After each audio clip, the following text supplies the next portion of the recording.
지금 김성애 대변인 말씀하셨는데 이수정 교수 남편하고 윤석열 후보하고 중마고로 갔는데요.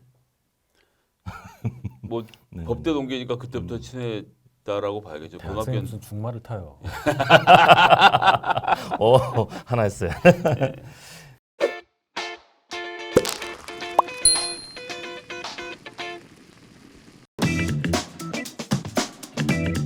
김종인 박사가 추구하고 있는 따뜻한 보수, 그다음에 약자를 보살피는 점에 대한 고려가 현재 국민의힘 구성원들에게서 저는 안 보인다고 본단 말이죠.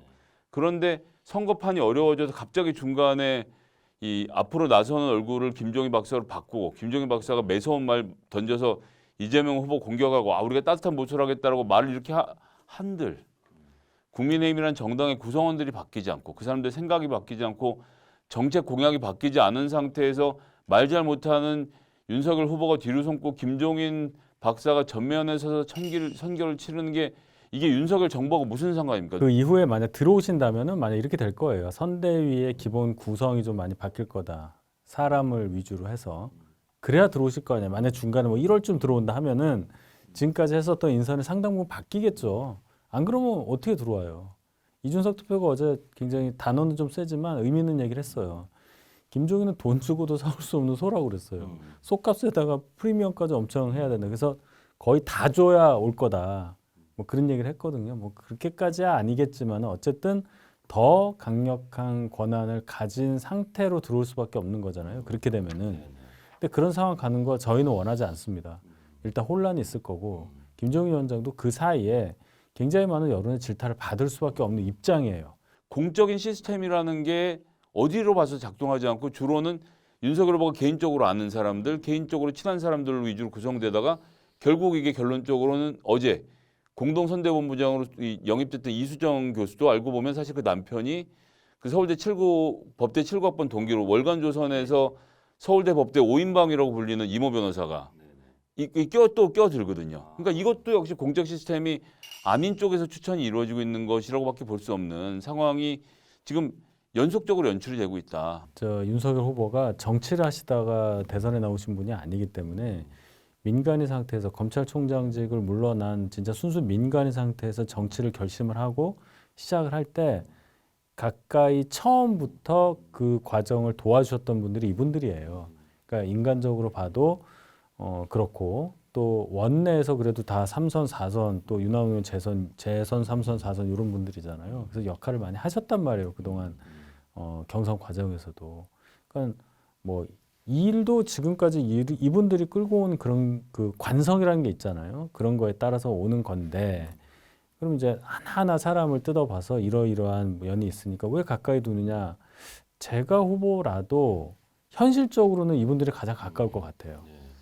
예, 그런 거는 인정을 해야 됩니다. 다만 이분들 포함해서 더 넓은 분야에 아주 적재적소의 인재를 다 등용하고 조금 더 외연을 확장하는 인사가 이번 선대위 인선에서 보여줬다면 그런 인사가 있었다면 지금 이 부분에 대한 비판은 좀 적어질 수 있는 소지가 있었죠.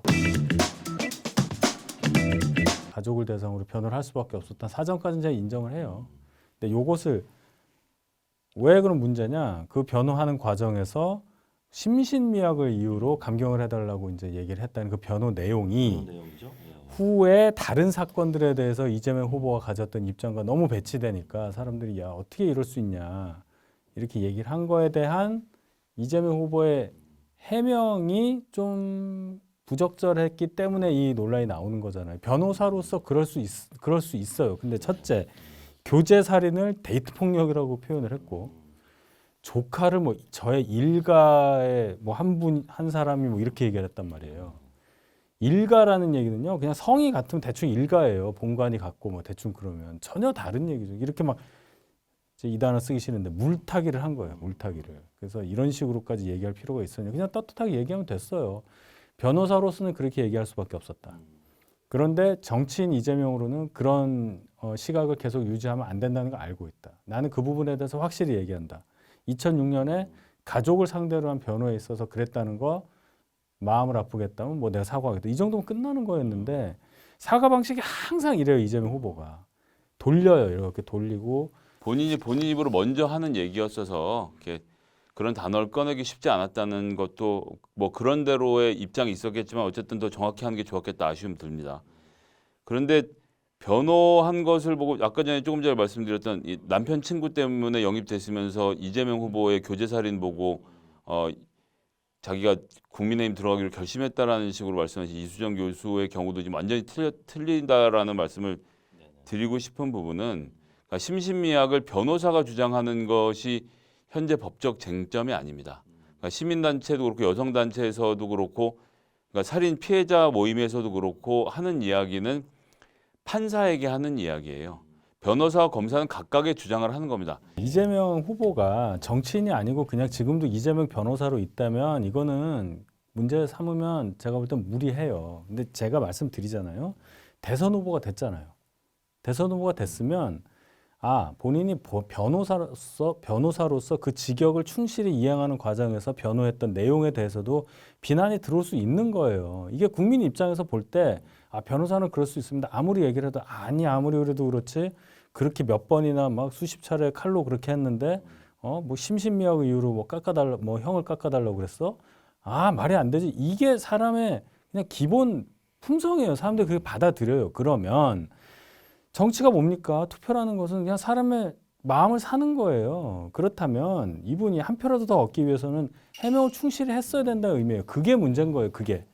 근데 제대로 안 하잖아요. 자꾸. 예, 비판 들을 지점 비판 들어야 하고요. 정신질환에 의한 감형도 마찬가지로 판사가 판결을 하는 겁니다. 그래서 제가 조금 전에 길게 설명드렸지만 판사가 정신질환에 의한 감형 그다음에 이 소위 말하는 심신미약에 의한 감형을 할 때 어떻게 할 건지라는 우리나라의 스탠다드 프로시저가 안 정해져 있는 문제가 있는 거죠. 그래서 이건 좀 법학의 영역이 아니라 정신의학의 영역이기도 하니 이 문제에 대해서 대법원 양형위원회와 법원행정처에서 관련된 기준을 잘 만들고 모든 사람들이 동일한 법적 잣대에서 판정받을 수 있도록 제도를 바꾸는 것엔 찬성하고요. 예, 그런 점에 있어서 이것은 제도 개선의 문제로 가야 되는 것이 맞다.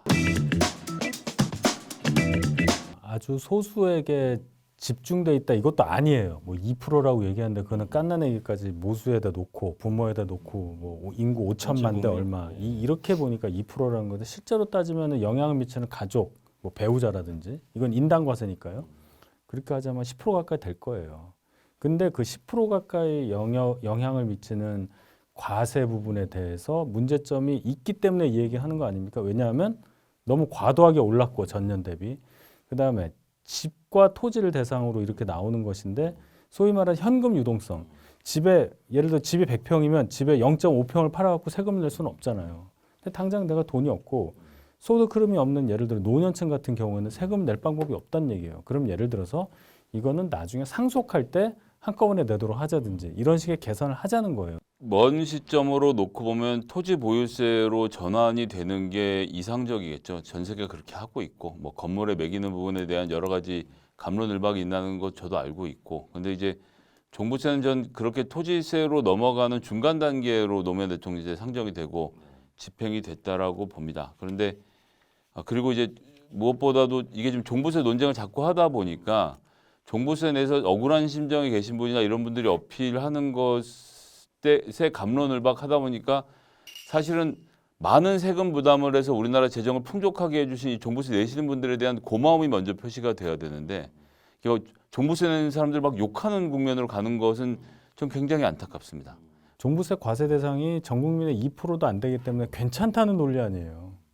그럼 2% 아니라 0.2%로 칩시다. 0.2%의 국민은 그럼 누가 보호를 하냐는 거예요. 그런 시각으로 정부를 어떻게 운영을 합니까? 차기 정부를 어떻게 운영을 하려고 국민 통합을 어떻게 외쳐요? 이런 시각으로 봐야 된다는 거예요. 세금을 내는 사람 입장에서는 작년에 내가 예를 들어서 50만 원 냈는데 올해 했더니 갑자기 막 몇백만 원이 나와요. 이럴 수가 있게 돼 있어요. 지금 구조가. 잠깐 어머니 돌아가셔서 상속받은 집이 있어서 1가구 2주택이 됐기 때문에 2달 동안 그 사이에 이 과세일이 6월 말 기준일 거야 아마. 그 사이에 했는데 전혀 소명이 안 나고 그냥 1가구 2주택 돼가지고 막 종부세 이만큼 늘어났다. 이거 어떻게 하느냐. 내 연봉이 반이 날라갔다. 뭐 이런 거 아니에요? 이런 조세 폭력, 조세 혁명, 조세에 대한 그 소위 저항으로 인해서 무너진 정권이 많잖아요. 근데 이런 얘기에 대해서 전혀 귀를 열지 않고 그냥 이런 거예요. 많이 벌고 또 그 정도 낼 수 있지 않습니까? 뭐 이런 얘기도 나오더라고요.